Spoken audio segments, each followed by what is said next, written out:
Yo, what's up guys? It's Coach Nate. I'm the owner at Steel Strength Training, and today we're going to be talking about strength training and nutrition for women post-menopause. Now look, what does this 31-year-old guy know about menopause? Well, absolutely nothing from personal experience, but women in their 50s, 60s, and 70s make up a big portion of our best top clients. So I have learned a lot from the dozens and dozens, possibly hundreds of women who are peri and post menopause. So I'm going to share with you 4 things that you can implement if you are, even just pre, peri, post. It doesn't matter. These are great for everybody, but especially if you're going through or have already gone through menopause, listen up. These are going to help you out. So number 1, lift heavy. Number 2, prioritize protein. Number 3, stay active. And number 4, have some kind of mobility / stretching routine. So let's dive into each one.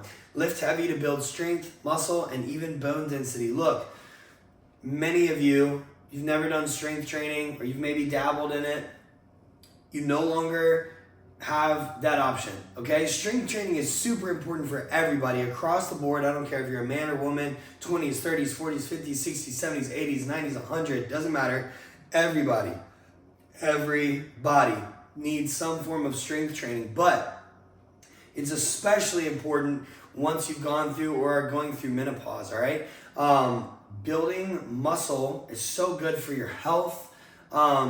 It can be so good for your hormones. I'm not saying it's going to solve all your problems. I'm definitely not making that claim, but it's great for your health. It's great for your hormones. Also, it's great for your metabolism. Okay, look, we hear this all the time that people, they maintain their weight throughout their adult life, and then boom, they hit menopause, they're gaining weight. Or maybe their weight stays the same, but they're noticing their body shift. They're noticing more stomach fat, a redistribution of the fat that they have, and they're not happy with how their body is changing. So look, you don't have control over all the things. Your body's going to go through its natural course, but the number one thing that you can do to make this better, to make it easier for you to look good, lose weight and tone up, more importantly, for you to feel better, perform well so you can do the things you love with the people you love and be healthy, is to build strength and muscle.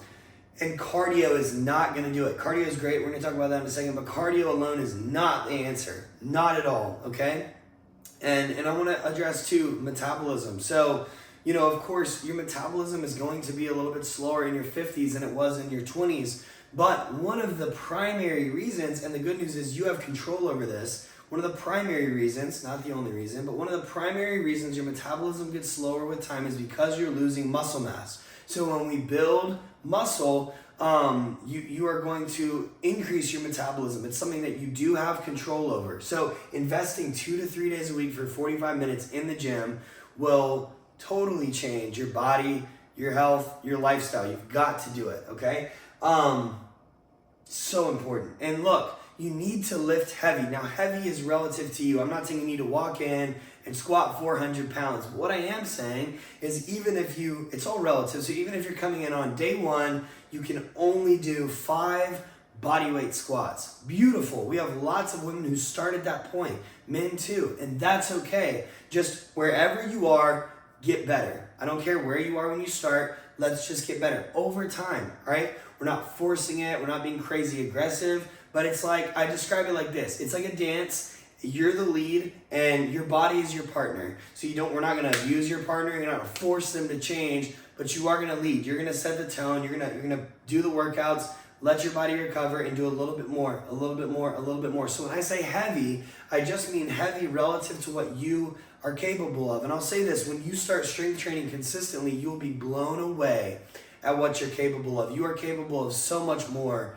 than you realize. All right, that's lifting heavy. Number 2, prioritizing protein. It's time for you to stop eating like a bird, like just eating these big salads with a teeny weeny little bit of protein, little bit of chicken on there. Look, salads are great. Eat your fruits and vegetables. You should continue doing that. I've actually noticed that many women post-menopause, by this point in their life, they're eating really well. They have very good food choices. If you don't, that's okay. We can work on that. But they often are eating very high quality food, but I tease them and say, you're eating like a bird. You've got to prioritize protein. And I would go as far as to say, look, eat more meat and fish, all right? Eat the big dogs, all right? Don't actually eat dogs, but eat, protein, eat meat, eat fish. And I would go as far to say you should try consuming more red meat and eggs. The cholesterol, the saturated fat, they are fantastic for helping promote building muscle, all right?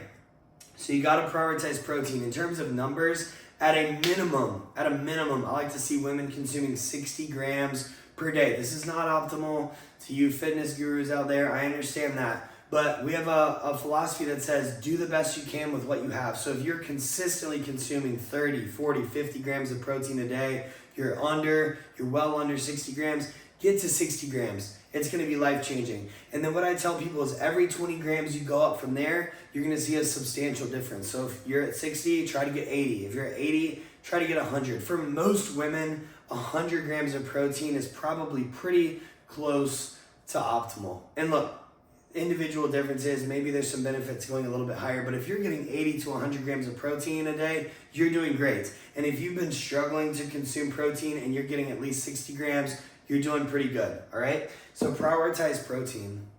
Number 3, stay active. Lots of walking and zone 2 cardio. So I mentioned this earlier, we do like cardio, we do like activity. It's so good for you. It's good for your health, for your heart health, your mental health.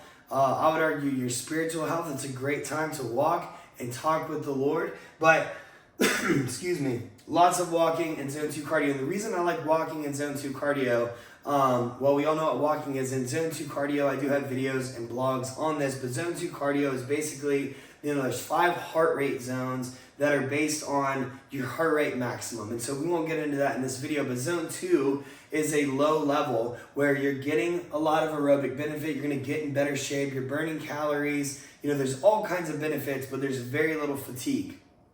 And so the reason I like zone 2 in walking, we wanna do lots of low level activities that are going to help us feel better, that are gonna promote recovery, that are gonna reduce stress, and not do what a lot of people do is there's like a lot of zone 3, zone 4 cardio.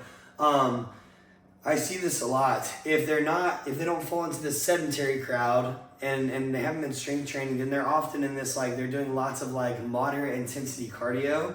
And I'm not saying it's just straight up bad. That's not the case. All exercise is typically very beneficial, but it's kind of this hodgepodge of it's intense, but it's not intense like strength training, where strength training is very intense, which is why we only do it 2 to 3 days per week, but it's so beneficial. Whereas you can get a lot of those benefits you're getting in zone 3, zone 4 cardio, whereas that's causing a lot of fatigue. You can get a lot of those same benefits doing zone 2 and even brisk walking without a lot of the fatigue. So I can see people train hard and heavy relative to you with good form in the gym 2 to 3 days a week for 45 minutes, and then lots of low level activity that does not increase. In fact, it decreases fatigue and improves recovery. All right. And look, it's gonna keep you healthy. It's gonna regulate your blood sugar. It's gonna, it's just gonna make you feel better and burn more calories. So it's gonna promote health, weight loss, maintaining a lean physique, all those things. And last but not least, we want to make sure you're moving well, which I would argue primarily comes from strength training properly. Strength training properly is mobility and flexibility training, okay? That's a fact. People move so much better after they start strength training when they do it properly. But I think it's also a good idea to have some kind of mobility / stretching routine, and I do have some videos for this as well. But yeah, 5 to 10 minutes, maybe a few days a week. It won't take a lot of time. You can even tack it on to maybe the end of your workout. But this will just help you stay nice and loose and limber. So you're just moving really, really well. You're not feeling stiff.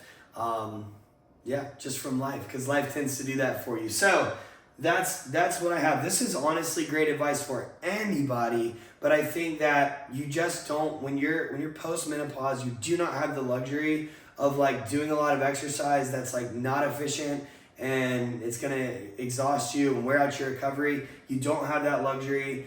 You don't have the luxury of just doing cardio to achieve your fitness goals. Many of you, that was the game plan you used in your 20s and 30s. I still don't think that was optimal, but it might have worked. You were healthy enough, you had enough muscle mass that you could just do a bunch of cardio, lose weight. Okay, great. Those days, probably for most of you, are gone. So it is time to start strength training, prioritizing protein, all right? Staying active with low to moderate levels of intensity exercise, and then having some kind of mobility / stretching routine.